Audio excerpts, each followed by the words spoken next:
So as we talk about Earth's motions, of course, as the Earth orbits the Sun, we know that here on Earth we experience seasons.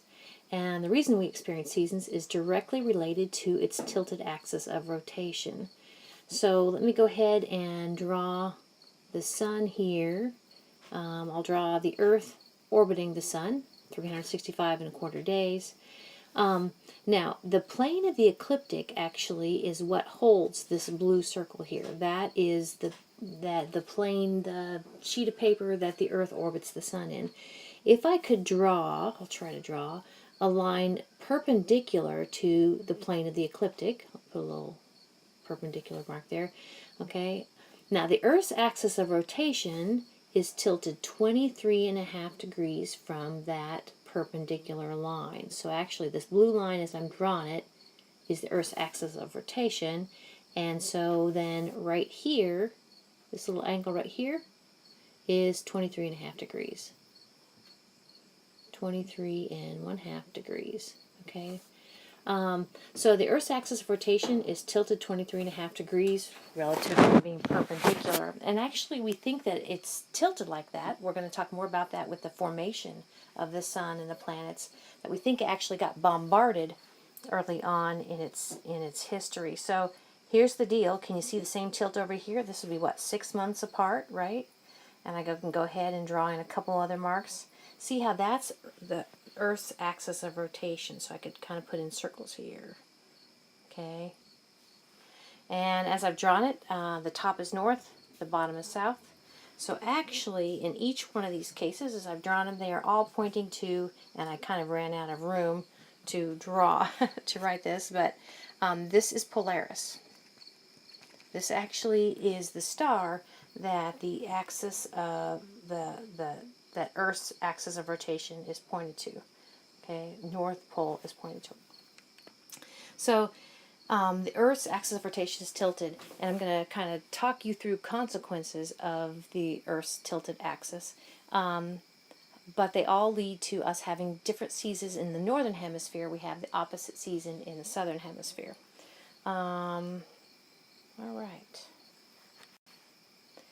So directly related to the Earth's tilted axis of rotation, when in wintertime, let's focus on, this table kind of emphasizes the northern hemisphere, but in the wintertime, okay, the north axis of rotation is directed away from the Sun. And so actually right in the winter solstice, which is December 21st or 22nd, thereabouts, we in the northern hemisphere have the fewest number of daylight hours we're going to have for the year. And in fact, if you go north of the Arctic Circle, which is 66 1/3 degrees north latitude, north of that, you won't see the sun at all, okay, on the winter solstice. In the southern hemisphere, it actually would be the opposite. That actually is experiencing the summer solstice. So then we know that 3 months later, okay, 3 months later, we actually are at one of our two equinoxes. As the Earth moves in its orbit about the Sun, we are at an equinox, and as that turns out, the word equinox, maybe you can see the word equal in equinox, there are equal number of daylight hours and nighttime hours. So all latitudes, northern and southern hemisphere, actually experience the equinox. We are experiencing, though, our spring or our vernal equinox, while the southern hemisphere is experiencing their fall or autumnal equinox. So 3 months later, we are at our other solstice. And so they're about June 21st, 22nd or so. Then we have our second solstice. That would be extreme. The Earth's northern hemisphere is tilted toward the sun. And so actually, again, the Arctic Circle, if you're north of the Arctic Circle, you don't have any nighttime. You're 24 hours of daylight. Then 3 months later, we are in our fall or autumnal equinox, again, equal number of daylight and nighttime, 12 hours of daylight at all latitudes in the northern and the southern hemisphere. So just keep in mind that when we're experiencing one season, in the northern hemisphere, in the southern hemisphere they're experiencing the opposite season, 6 month apart sort of season. So here's kind of a neat little photograph. This is, I think I've counted these before. This is like taking a photograph of the sun every hour, I believe, and showing you that the sun just did not set. Okay, 24 hours of daylight. So one of the things I wanted to touch on, and this doesn't have to do with seasons, but it has to do with how long is our day. And most of us would say, oh, about 24 hours. And it is 24 hours. That's actually what we call a solar day. Okay? And a solar day means like for instance, if you start at noon, a solar day goes by and you're at noon again. All right?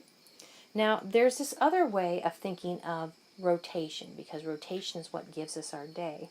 And it's actually called a sidereal day. And the way I remember sidereal from solar is I think of the word real in sidereal. Okay, so actually a sidereal day is when you have actually rotated on the Earth's axis 360 degrees. So this figure down here kind of shows you why a solar day and a sidereal day are not the same. A sidereal day is actually 4 minutes shorter than a solar day, and here's why. So this person right here is, trying to remember how this goes. This would be like the Earth spinning on its axis. And so you see this person kind of doing a spin. He's done a spin. And here, actually, at this point, okay, he has done actually a 360 degree turn, okay, by this figure right here. But notice that he is not, let me grab a different color, he is not facing the sun the same way as he was facing the sun here. So think of it this way, it takes him another 4 minutes, if he is the Earth spinning on its axis, it takes him another 4 minutes to spin around just a little bit more to get at the same position as he was right here. So that's why a solar day is 4 minutes longer than a sidereal day. So with the Earth's tilted axis of rotation, that's why we get, like we saw a few slides ago, varying numbers of daylight hours throughout the year. The other thing, and of course that has consequences to when we have a lot of daylight hours, we can be warmer. Not many daylight hours, and we're going to be colder. The other thing is the angle of the sun. So I don't know if you've noticed before, but the winter months, the light from the sun just seems a little bit different. The sun actually will be lower throughout the winter months, lower in the sky, like even at noon it won't get as high, and the summer months the sun is very high. Okay, so when it's lower we say it has a small angle, when it's higher it has a big angle with the horizon. So that has a couple of consequences in and of itself. One is that with the lower angle, let's pick this figure over here. This is with the lower angle, okay, right here. Okay, with this lower angle, actually, and I have a slide down here to kind of show that, you have more what we call beam depletion, because that sunlight, that energy from the sun, has to go through more of the Earth's atmosphere. The Earth's atmosphere depletes it. I think this is a good one over here. You can kind of see that with a small angle with the sun, this actually is how much of the Earth's atmosphere that sun energy needs to go through. With a large angle, this is how much it's less, right?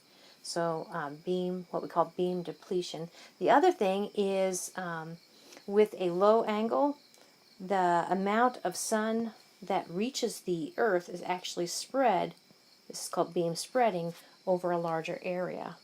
Okay, when it's nice and got a big angle, it's actually has a smaller area that same shaft of light is spread over. So we have beam depletion and beam spreading, all with the sun's angle.